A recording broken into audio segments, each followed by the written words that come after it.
I'm going to show you how to change your version of Minecraft Java Edition quickly and easily. If this video helps you, consider subscribing to the channel and leaving a like. First, open the Minecraft launcher. Then click on Minecraft Java Edition in the left sidebar. At the top menu, click on Installations. Now, click the New Installation button.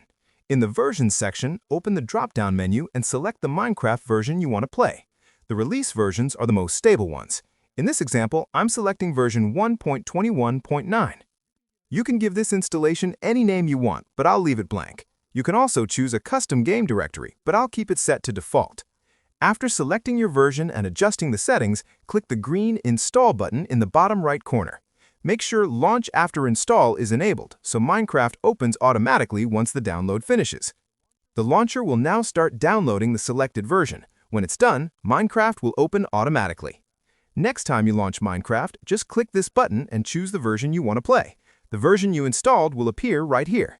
If this video was helpful, don't forget to subscribe and leave a like.